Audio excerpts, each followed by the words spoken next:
À ce qu'on dit, les étudiants n'ont pas d'argent et il paraît qu'il y en a certains qui sont tellement fauchés qu'ils finissent toujours à découvert. Mais c'est pas un peu cliché de dire ça?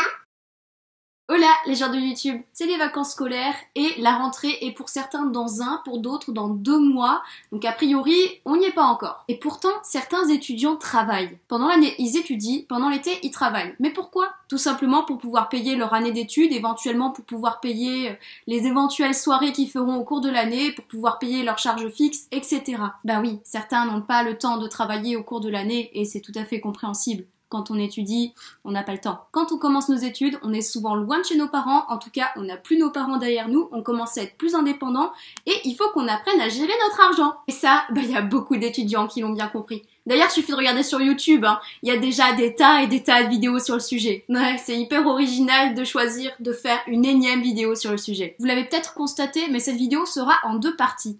La première partie, c'est celle que vous êtes actuellement en train de regarder. J'ai demandé à mes abonnés, donc potentiellement à vous, sur Instagram, justement, quelles sont vos astuces pour gagner plus d'argent ou pour économiser un peu d'argent. Et vous m'avez donné des tas et des tas d'astuces. Voyons ensemble quelles sont vos super astuces pour gagner et économiser de l'argent.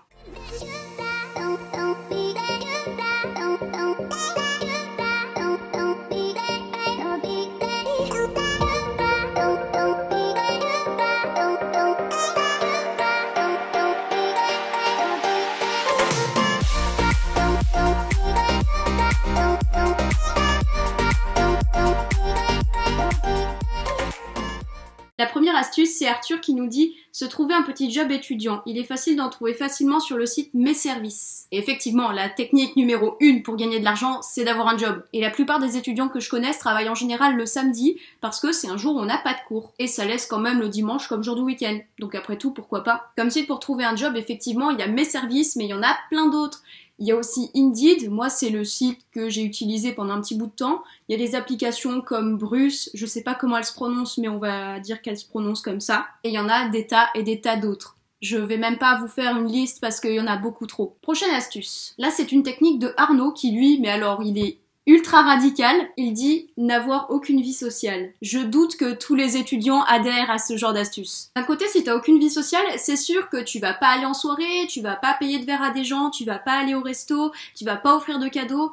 Donc effectivement, ça peut te faire des économies de ce point de vue-là. Mais honnêtement, même si ça te coûte pas trop cher en termes de déplacement, en termes de cadeaux, de resto, etc., ça peut quand même coûter cher en termes de bien-être intérieur. Ou aussi en termes d'internet ou d'abonnement Netflix. Je suis pas sûre que ce soit une si bonne astuce. Tout dépend ce que vous en faites. Ensuite, on a les astuces de type recyclage et récupération. Vous êtes plusieurs à me les avoir citées, mais il y a une application qui est hyper tendance en ce moment, c'est Too Good To Go. Pour ceux qui ne savent pas encore ce que c'est une application grâce à laquelle tu peux récupérer les invendus en général des boulangeries ou des restaurants. Et le principe, c'est qu'ils les revendent, mais un peu moins cher que ce qui était prévu, en général en début de soirée. C'est hyper pratique, parce que non seulement ça fait manger pas cher, mais en plus, c'est écologique. Et des astuces comme ça qui sont à la fois écologiques et économiques, il y en a pas mal. Par exemple, pour s'acheter des vêtements, il y a Elodie qui, elle, a trouvé la soluce parfaite. Il y a les friperies, il y a les fils d'Ariane, il y a Emmaüs. Après, bien sûr, c'est des vêtements de seconde main, c'est pas du neuf, mais je sais quand même qu'il y a des gens que ça insupporte de porter de la seconde main. Une autre astuce de Elodie,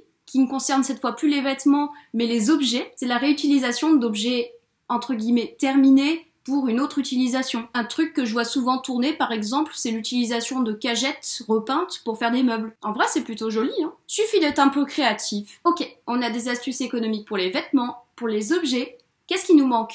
La nourriture. C'est Salomé qui propose cette astuce, glaner les fins de marché. Ça veut dire quoi? Ça veut dire tout simplement aller aux fins de marché et récupérer soit les aliments qui sont bons pour être jetés parce qu'ils sont un petit peu abîmés mais qui sont encore mangeables, soit aller voir directement les vendeurs pour négocier avec eux. Parce qu'un marché, c'est pas comme dans un supermarché, on peut négocier. Et ce que veulent les vendeurs, c'est repartir chez eux avec le moins possible d'aliments. Quitte à casser les prix, en général, ça pose pas trop de problèmes. Et donc en général, nous dit Salomé, ce qui est pas mal, une fois qu'on a fait nos emplettes à la fin du marché, c'est de cuisiner avec ces aliments qui sont des aliments de base. Donc des fruits, des légumes, un peu de viande pour ceux qui sont pas végétariens, et voilà. Et c'est vrai que le fait d'acheter des plats transformés, déjà prêts à manger, c'est pas forcément très bon pour la santé, ni pour le porte-monnaie. Parce qu'en général, ça coûte cher déjà de base, et en plus on sait pas forcément ce qu'il y a dedans. En général c'est très sucré et très salé, je pense aussi pour des principes de conservation. Une fois de temps en temps ça peut faire gagner du temps,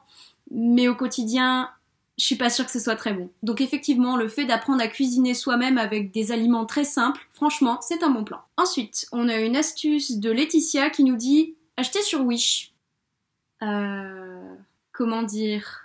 Je suis pas sûre que ce soit forcément un bon plan. Je sais pas si c'est dû au fait que j'ai regardé trop de vidéos d'Amixem, tu sais, les vidéos de type les pires objets achetés sur les sites chinois. Mais pour moi, tous les trucs que tu vas acheter sur Wish, c'est que des trucs inutiles. Bon allez, 95% du site, c'est des trucs inutiles. Je descendrai pas plus. Donc est-ce que le fait d'acheter sur Wish, ça peut faire des économies ? Moi je pense plutôt que ça peut faire des dépenses, mais après... chacun voit. Hein. Oui, mais après, si t'as vraiment besoin d'acheter un truc et que tu dois l'acheter sur un site chinois, je sais pas, peut-être une coque de téléphone. Ah, je suis mitigée. Dites-moi ce que vous en pensez dans les commentaires parce que moi, là, vraiment, je bug. Après, entre nous, soit dit, si vous voulez acheter une coque de téléphone, si c'est juste ça, il y a un site qui est quand même mieux que Wish, c'est AliExpress. Bah oui, parce que tant qu'à acheter des trucs chinois, autant les acheter dessus. Non seulement c'est moins cher, mais en plus, au niveau livraison, ils sont quand même beaucoup plus clean que Wish. Et pour avoir mené ma petite enquête et avoir fait un petit comparatif entre les deux sites, je l'ai fait aussi avec Amazon, c'est les mêmes produits, hein. C'est juste que sur AliExpress, c'est moins cher. Parce que c'est un site qui est en général utilisé pour les grossistes qui font du dropshipping sur eBay ou sur Shopify. Donc ta coque de téléphone, au lieu de l'avoir pour...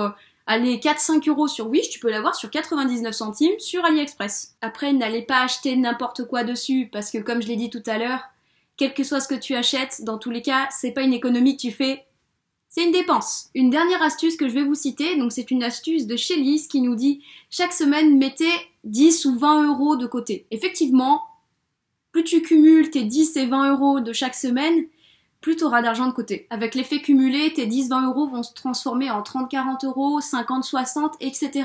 Et au bout du mois, ça fait une belle somme. Mais de mon point de vue, je sais pas, ça dépend vraiment de tes motivations en fait, parce que si t'as vraiment envie de mettre de l'argent de côté pour quelque chose de particulier, ça peut être, je sais pas, ça peut être une manette de GameCube, ou ça peut être un projet à plus long terme, peut-être un voyage, j'en sais rien. Bah les sous que tu vas mettre de côté, ce sera pas forcément les mêmes, et tes 10-20 € selon le projet que tu veux réaliser, ça peut se transformer peut-être en 100 € par mois, 200 € par mois, ou peut-être à l'inverse en peut-être 5 € par mois, 2 € par semaine, voire même rien du tout si tu n'as pas de projet. À essayer, franchement, je pense qu'on peut essayer. Après, honnêtement, ça dépend vraiment de toi, ce que tu veux faire, de toi si tu as vraiment envie d'économiser et pourquoi tu veux économiser. Et essaye bien évidemment d'adapter le montant en fonction aussi de tes revenus. Je pense que l'idéal, c'est de mettre à peu près 10 à 20% de ce que tu gagnes de côté, chaque mois. À toi de voir. Je m'arrête là pour les petites astuces. En tout cas, merci parce que vous avez été nombreux à jouer le jeu et vous m'avez donné plein d'astuces, donc ça fait super plaisir. D'ici une semaine ou deux, je sortirai la deuxième partie de cette vidéo